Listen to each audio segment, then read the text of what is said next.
What's up, AfterBuzz? We are here, Media Row, Wrestlemania Axxess, and we are here with one of the most popular guys in NXT. Really, you can make an argument, one of the most popular guys in the WWE overall right now, Mr. Sami Zayn. How's it going? Hi. Yeah, no, great, very good. How's Axxess going for you right now? You're hungry? A little hungry. Yeah. They took the food away from us. No, it's okay. I could hang in there a little bit longer. No, Axxess is great. I mean, obviously you can see it. It's huge. It's a little overwhelming, actually.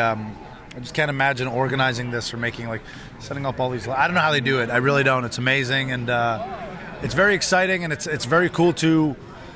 What I love about Axxess is just that it's very cool to actually meet fans and sort of hear how your work or whatever it is actually impacts them. Because sometimes you get so busy or you're so in the bubble that you know what you're doing, but you don't realize the effect it has on people. And when people are traveling from across the world to see you and shake your hand, it's pretty humbling and pretty gratifying, So yeah, it's cool. Yeah, we were just briefly talking before the camera on because I worked with you many years ago, once upon a time. So all of a sudden it's just oh, here's a familiar face coming in, which is really cool to see. At SummerSlam, got a chance to sit and interview Daniel Bryan, a couple other guys I work with, Miz at times too, and it's just seeing people, obviously meeting people for the first time all around the world, but then kind of seeing people once upon a time down the road. Or up the road. That's part of what I love about WrestleMania weekend Axxess, but also WrestleMania weekend in general is it's a family reunion, and it's sort of this weird fraternity. You're never really fully gone, you know, and whatever year that was, probably 7 years ago now. Yeah, 7 or 8 years, something like that. And you just kind of bump into each other. And now you're holding a mic, and I work here. It's so weird, but it's just all these paths, and we all intertwine. That's part of what I love about it. And a lot of the intertwines really been happening. We can see on NXT because a lot of the people that you were traveling the road with.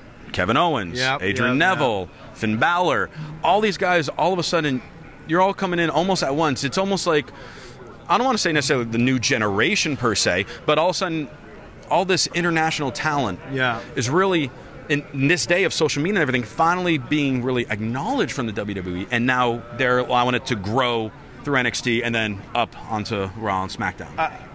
Yeah, I think it's a big part of the reason. I think a big commonality between all these guys, and it might have something to do with the emergence of NXT now, especially in these last, let's say, 6 to 8 months, with the addition of a couple of these guys like Itami and Owens and Balor, and already existing guys like myself or Neville or whoever else, is essentially there is a bit of a following there, but it's more a mental thing. Why did they get the following to begin with? And I think it's almost going to sound arrogant, definitely arrogant actually, but there's sort of that belief that whatever you're doing is important, and that's so arrogant. No. Well, okay. Beyond that, here, let's make it even more arrogant. Wherever you are is the place to be. Right. You know what I mean? This is gonna sound arrogant.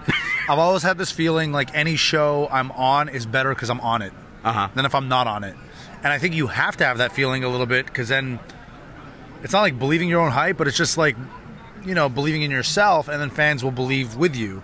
And I think with this crew of people, what we believe what we're doing is important and significant and relevant, and so therefore the fans do too, and they feel like they're part of it, and they are. You know what I mean? So I think that's why NXT is becoming very relevant right now. Is there's a whole crop of guys and girls that are working very hard to make this our thing, and not necessarily stay here forever, because I want to be on next year's WrestleMania really badly.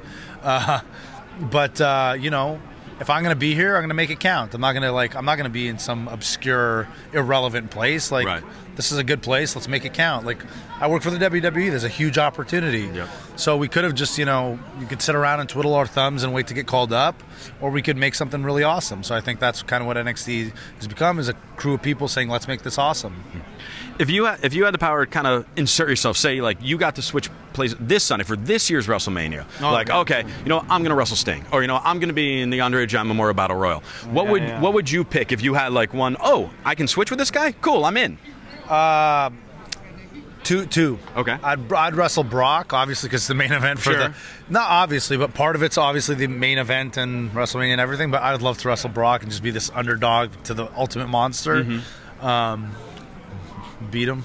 Whatever. You heard it here first. From the arrogant one, Sami Zayn. Now I'm claiming I'll just whoop Brock Lesnar. I'm getting out of control. I shouldn't have opened that door. No, that would be really cool. I'd love to wrestle him. I think he's awesome. And then, or be in Sting's spot actually and wrestle Triple H. I think he's amazing. Yeah. So you rather wrestle Triple H than Sting? Yeah. In this situation. Yes. What now? Just out of curiosity, why would you decide that? So many reasons. I think actually, it's almost I can't even like it's. I can't. It's hard to compliment Triple H because he's my boss now. True. So almost anything I say would come off as kissing up or whatever to your boss. But he's arrogant and he kisses up. Yeah, yeah. Add it to the list. This supposedly nice guy. So, but he's really good, and I think he's actually better now than he's ever been in this like corporate role. He's actually like the best he's ever been. It's really weird, and he's older than he's ever been, obviously, but still better than ever. And I think the dynamic that he is my boss, there's like a cool little storyline that could have been built within that. But I just think he's really good, and I'd love to wrestle him or Brock. Those are the two matches I think I'd like to be a part of. Or, you know what, that Intercontinental title ladder match. That'd be someplace where you can really show off. That's a whole different kind of match, but if we're, I guess those are the first two that jump at me. Okay. So yeah, when we know, you're going to be up on that stage, WrestleMania 32, fingers crossed, of course, barring any, hopefully. and you might come off a little arrogant and kiss up, but you're actually a very nice guy, taking the time. Enjoy the rest of WrestleMania, and we'll be seeing you on Raw and SmackDown and WrestleMania 32, I'm sure. Let's hope. Thanks very much. See you, buddy. Appreciate it.